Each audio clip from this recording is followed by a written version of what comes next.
Hi అండి, welcome to our channel. ఈరోజు మన ఛానల్లో ప్రీవియస్ టెట్లో వచ్చిన చైల్డ్ డెవలప్మెంట్ పెడగోగికి సంబంధించిన బిట్స్ ఈరోజు క్లాస్లో ఎక్స్ప్లెయిన్ చేసుకుందాం. ఫస్ట్ బిట్ వచ్చేసి పిల్లల వికాసంలో అన్వేషణ దశగా పేర్కొనే దశ. పిల్లల వికాసంలో అన్వేషణ దశగా పేర్కొనే దశ. ఆప్షన్ 1 ఉత్తర బాల్య దశ, ఆప్షన్ 2 పూర్వ బాల్య దశ, ఆప్షన్ 3 పూర్వ కౌమార దశ, ఆప్షన్ 4 ఉత్తర కౌమార దశ. సో పిల్లల వికాసంలో అన్వేషణ దశగా పేర్కొనే దశ వచ్చేసి పూర్వ బాల్య దశ అనేది correct answer. Next bit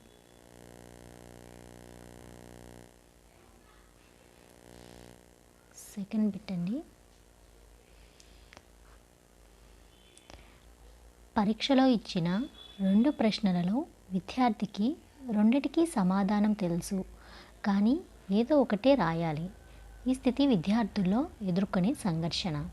so ఇక్కడ ఏంటంటే ఒక స్టూడెంట్కి 2 క్వశ్చన్స్లో 2 బాగా తెలిసిన సమాధానాలే, బాగా రాయగలిగిన సమాధానాలే, కానీ అక్కడ ఏదో ఒక దానికే రాయాల్సిన సిచ్యువేషన్ అనేది ఏర్పడినప్పుడు ఆ స్థితిలో విద్యార్థి అనేవాడు ఎటువంటి సంఘర్షణ ఎదుర్కొంటున్నారో అనేది ఇక్కడ క్వశ్చన్.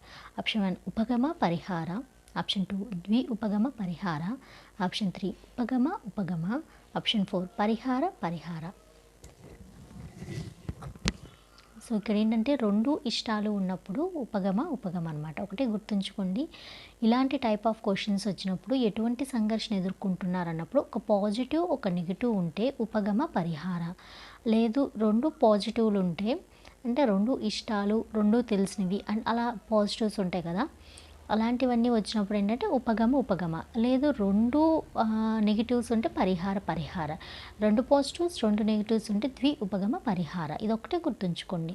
సో ఇక్కడ ఏంటి 2 క్వశ్చన్స్ తెలిసినాయి కాబట్టి తను ఎదుర్కొంటున్న సంఘర్షణ వచ్చేసి ఉపగమ అనేది correct answer. Third bit heredity genus పుస్తక రచయిత. సో హెరిడిటీ జీనస్ అనే పుస్తకాన్ని ఎవరు రచించారని అడుగుతున్నారు. Option 1 Francis Galton, option 2 Robert H Goddard, option 3 Kellogg, option 4 WB Watson. So correct answer Francis Galton అనే ఆయన కరెక్ట్ ఆన్సర్. నెక్స్ట్ బిట్ వచ్చేసి fourth bit teaching aptitude test ఈ సహజ సామర్థ్య మాపనం చేసుకున్నటకు నిర్దేశించినది. సో టీచింగ్ యాప్టిట్యూడ్ టెస్ట్ అనేది ఇక్కడ ఇచ్చిన కొన్ని సహజ సామర్థ్యాలను మాపనం చేయడానికి నిర్దేశించినది అనమాట. అవి ఏమిటి అంటే ఆప్షన్ 1 విద్యా విషయక, ఆప్షన్ 2 సౌందర్య కళా సంబంధ, ఆప్షన్ 3 వృత్తి సంబంధ, ఆప్షన్ 4 వ్యక్తాంతర సంబంధ. టీచింగ్ యాప్టిట్యూడ్ టెస్ట్ అనేది వృత్తి సంబంధమైన సహజ సామర్థ్యాలను మాపనం చేయడానికి నిర్దేశించబడిన పరీక్ష అన్నమాట. కరెక్ట్ ఆన్సర్ వృత్తి సంబంధ. నెక్స్ట్ వన్ ఫిఫ్త్ బిట్ వ్యక్తి మూర్తిమత్వంపై ప్రభావం చూపే శారీరక కారకాల్లో ముఖ్యమైనవి. వ్యక్తి యొక్క మూర్తిమత్వంపై ప్రభావం చూపే శారీరక కారకాలలో ముఖ్యమైనవి. ఆప్షన్ 1 అంతర్స్రావి గ్రంథులు, ఆప్షన్ 2 బాహ్య లక్షణాలు, ఆప్షన్ 3 అంతర్గత లక్షణాలు, ఆప్షన్ 4 వైఖరులు. సో వ్యక్తి యొక్క మూర్తిమత్వంపై ప్రభావం చూపే శారీరక కారకాల్లో ముఖ్యమైనవి ఏంటంటే అంతర్స్రావి గ్రంథులు అనేది కరెక్ట్ ఆన్సర్. సో అవి వ్యక్తి యొక్క మూర్తిమత్వం ఉంటుంది కదా, పర్సనాలిటీ పైన ప్రభావాన్ని చూపుతాయి అన్నమాట. సిక్స్త్ బిట్ వచ్చేసి ఒక అమ్మాయి ఉన్నత చదువులు చదవాలనుకుంది, కానీ కుటుంబ కట్టుబాట్ల వల్ల మరొక ఊరికి వెళ్ళి చదవటానికి వారి తల్లిదండ్రులు ఒప్పుకోలేదు. ఈ అమ్మాయికి కలిగిన ఆటంకం. ఇక్కడ ఏంటంటే ఉన్నత చదువులు చదవాలని కోరిక ఉంది, కానీ కుటుంబ కట్టుబాట్ల వల్ల ఏంటంటే వేరే ఊరు వెళ్ళి చదువుకోవటానికి వాళ్ళ తల్లిదండ్రులు ఒప్పుకోలేదు. ఏం చదువుకున్నా ఈ ఊర్లోనే ఉండి చదువుకోమని అన్నారు. సో తనకి ఎటువంటి ఆటంకం కలిగింది అనేది ఇక్కడ క్వశ్చన్ వచ్చేసి ఆప్షన్ 1 శారీరక ఆటంకం, ఆప్షన్ 2 భౌతిక పరిసర సంబంధ ఆటంకం, ఆప్షన్ 3 మానసిక ఆటంకం, ఆప్షన్ 4 సాంఘిక పరిసర సంబంధ ఆటంకం. సో ఇక్కడ తను ఎదుర్కొంటున్న ఆటంకం వచ్చేసి సాంఘిక పరిసర సంబంధ ఆటంకం అనేది కరెక్ట్ ఆన్సర్. నెక్స్ట్ బిట్ వచ్చేసి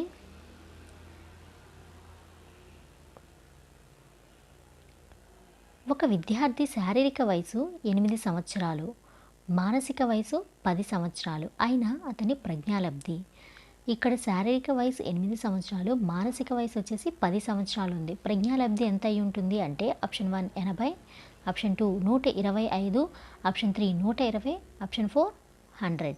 సో ఇక్కడ ప్రజ్ఞాలబ్ధి వచ్చేసేసి 125. 8th bit.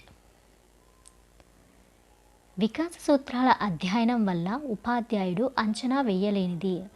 సో వికాస సూత్రాల అధ్యయనం ఉంటుంది కదా, దానివల్ల ఉపాధ్యాయుడు వేటిని అంచనా వేయలేడు అనేది ఇక్కడ క్వశ్చన్.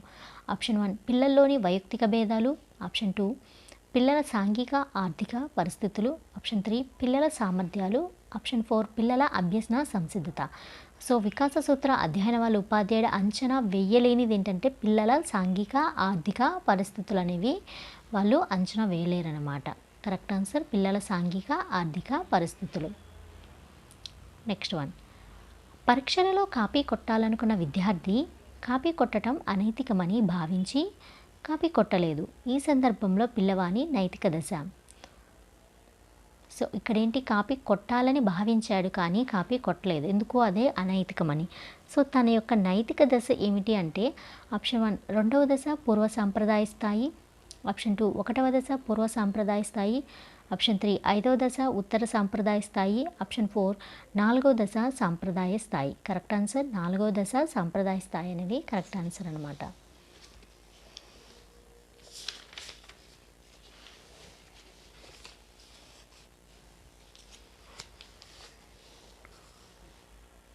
Tenth bit. రాష్ట్రంలో మొదటి ర్యాంకు సాధించిన విద్యార్థిని తన అనుభవాలు చెప్పమనటం అనేది. ఆప్షన్ 1 పరిశీలన పద్ధతి, ఆప్షన్ 2 పరిపుచ్చం, ఆప్షన్ 3 అంతర్పరిశీలన పద్ధతి, ఆప్షన్ 4 వ్యక్తి అధ్యయన పద్ధతి. ఇక్కడ అంతర్పరిశీలన పద్ధతి అనేది కరెక్ట్ ఆన్సర్. Next bit. వ్యక్తి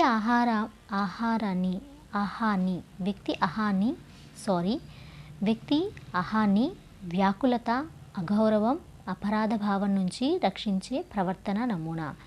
వ్యక్తి యొక్క అహం ఉంటుంది కదా, దాన్ని వ్యాకులత, అగౌరవం, అపరాధ భావం నుంచి రక్షించే ప్రవర్తన నమూనా.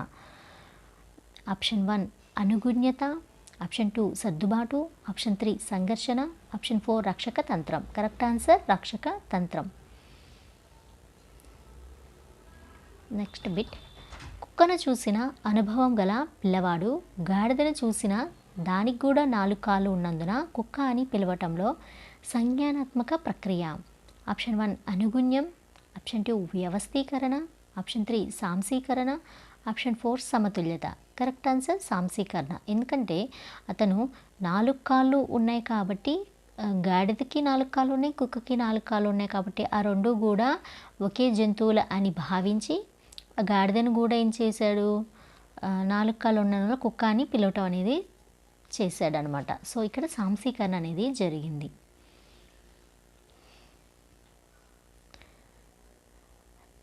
మాస్లో ప్రకారం నెక్స్ట్ బిట్. మాస్లో ప్రకారం సామాజిక అంతస్తు అనేది. మాస్లో ప్రకారం సామాజిక అంతస్తు అనేది ఆప్షన్ 1 రక్షణ అవసరం, ఆప్షన్ 2 ఆత్మగౌరవం, ఆప్షన్ 3 ఆత్మ ప్రస్తావన అవసరం, ఆప్షన్ 4 ప్రేమ సంబంధిత అవసరం. ఇక్కడ మాస్లో ప్రకారం సామాజిక అంతస్తు అనేది ఆత్మగౌరవ అవసరం అన్నమాట.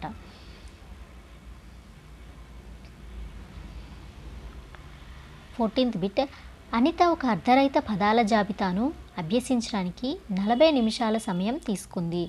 ఒక వారం తర్వాత ఆమె అదే జాబితాను పునరభ్యసించడానికి అరగంట సమయం తీసుకుంది. అనిత పొదుపు గణన. Option 1 20%, option 2 25%, option 3 30%, option 4 40%. So Anitha యొక్క పొదుపు గణన వచ్చేసి 25%.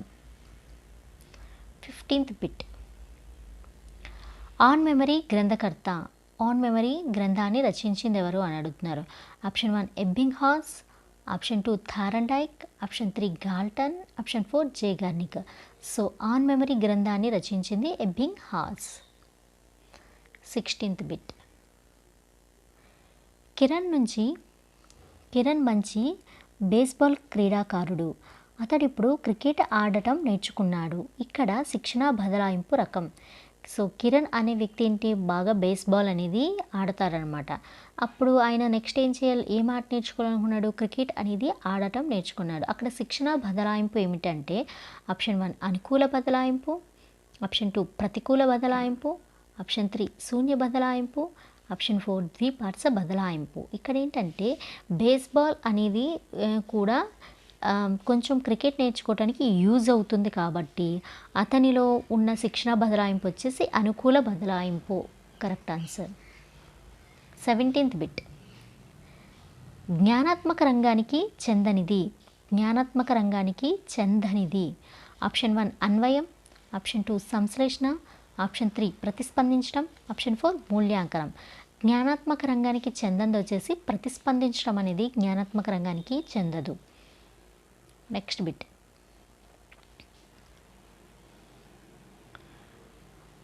రవి గణితానికి చెందిన ఒక ప్రాజెక్ట్ పని చేస్తున్నాడు. రవి గణితానికి చెందిన ఒక ప్రాజెక్ట్ పని చేస్తున్నాడు.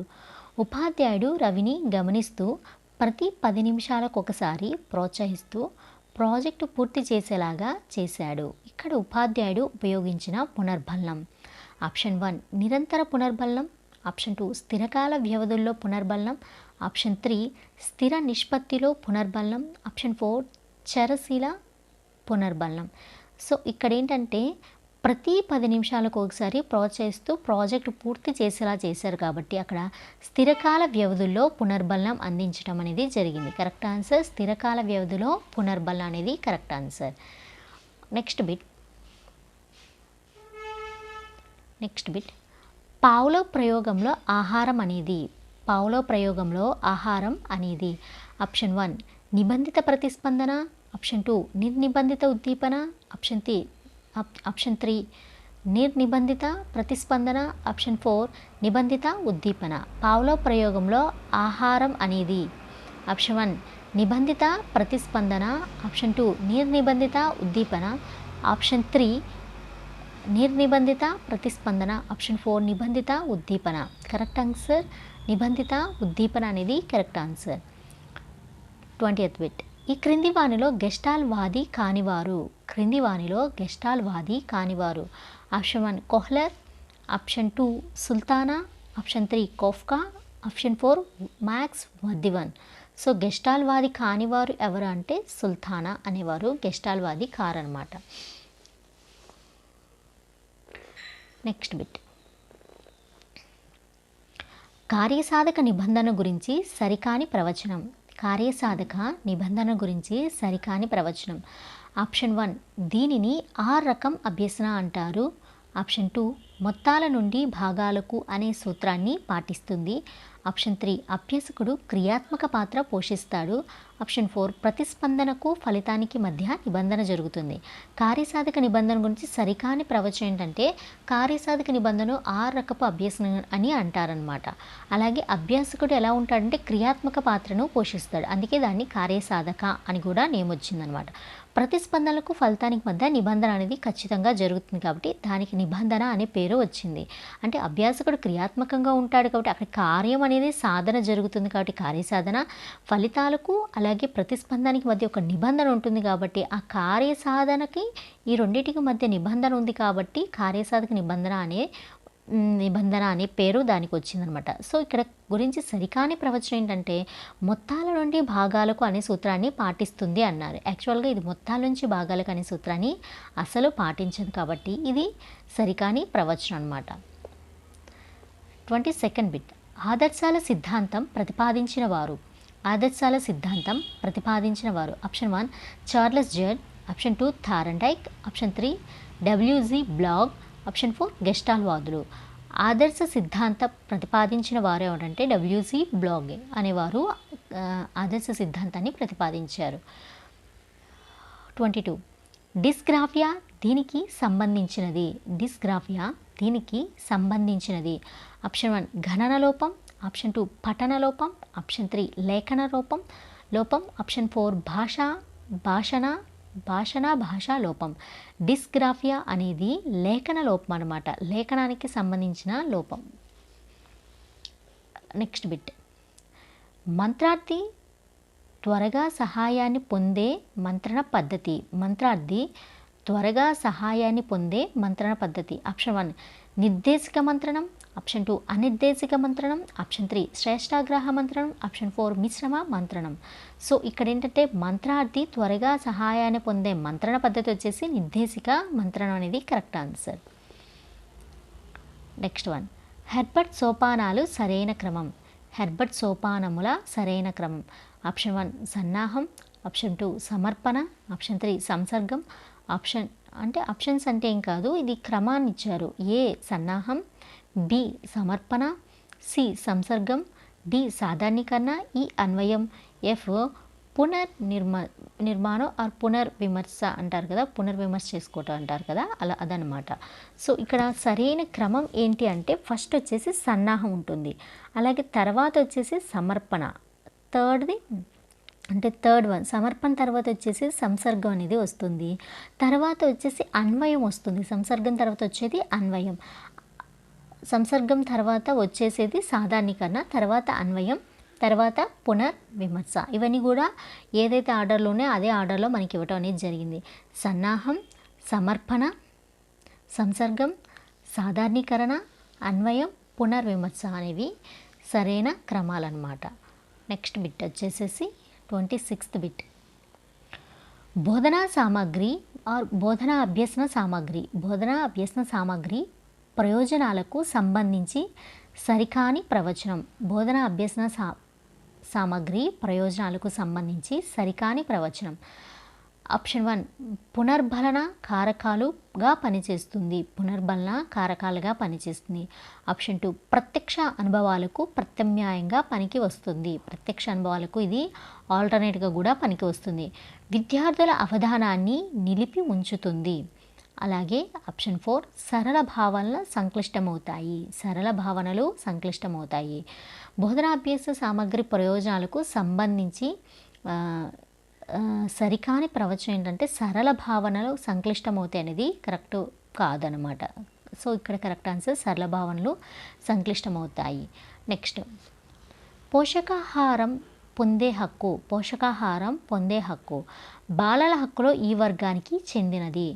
పోషకాహారం పొందే హక్కు బాలల హక్కులలో ఈ వర్గానికి చెందినది. ఆప్షన్ 1 భాగ్యస్వామి హక్కు, ఆప్షన్ 2 జీవించే హక్కు, ఆప్షన్ 3 రక్షణ పొందే హక్కు, ఆప్షన్ 4 అభివృద్ధి చెందే హక్కు. పోషకాహారం పొందే హక్కు అనేది జీవించే హక్కు అనే వర్గానికి చెందినది. కరెక్ట్ ఆన్సర్ జీవించే హక్కు. నెక్స్ట్ బిట్, జాతీయ విద్యా ప్రణాళికా చట్టం 2005 ప్రకారం 3, 4, 5 తరగతులకు ఇంటి పనికి ఇవ్వవలసిన సమయం. జాతీయ విద్యా ప్రణాళికా చట్టం 2005 ప్రకారం 3, 4, 5 తరగతులకు ఇంటి పనికి ఇవ్వవలసిన సమయం. ఆప్షన్ 1 ఇంటి పని ఇవ్వకూడదు, ఆప్షన్ 2 వారానికి 2 సార్లు, ఆప్షన్ 3 ప్రతిరోజు 1 గంట, ఆప్షన్ 4 రోజుకు 2 గంటలు. సో ఇక్కడ జాతీయ విద్యా ప్రణాళికా చట్టం 2005 ప్రకారం ఏంటంటే 3rd, 4th, 5th క్లాస్ పిల్లలకి ఏంటంటే హోంవర్క్ అనేది వారానికి 2 గంటలు ఇవ్వాలన్నమాట. కరెక్ట్ ఆన్సర్ వారానికి 2 గంటలు. నెక్స్ట్ బిట్, విద్యార్థి క్షేత్ర ఆధారిత అనుభవాన్ని పొందే బోధనా పద్ధతి. ఆప్షన్ 1 ప్రాజెక్టులు, ఆప్షన్ 2 ఉపన్యాసాలు, ఆప్షన్ 3 ఉపన్యాస ప్రదర్శనలు, ఆప్షన్ 4 జట్టు చర్చలు. సో వీరు క్షేత్ర ఆధారిత అనుభవాన్ని పొందే పద్ధతి ఏంటంటే ప్రాజెక్టులు అన్నమాట. Correct answer projects. Next bit, last bit and next bit. ఈ సమూహంలో సభ్యులు ఒకరికొకరు దూరంగా ఉంటూ ఎప్పుడూ కలుసుకోకపోయినా వారి ఆలోచనలు విలువలు ఒకేలా ఉంటాయి. ఈ సమూహాల్లో సభ్యులు ఒకరికొకరు దూరంగా ఉంటూ ఎప్పుడూ కలుసుకోకపోయినా వారి ఆలోచనలు విలువలు ఒకేలా ఉంటాయి. ఆప్షన్ 1 ముఖాముఖి సమూహం, ఆప్షన్ 2 సహక్రియాత్మక సమూహం, ఆప్షన్ 3 ప్రాథమిక సమూహం, ఆప్షన్ 4 అదృశ్య సమూహం. కరెక్ట్ ఆన్సర్ అదృశ్య సమూహం. సో రిమైనింగ్ బిట్స్ అనేవి నెక్స్ట్ క్లాస్లో ఎక్స్ప్లెయిన్ చేసుకుందాం. Thank you.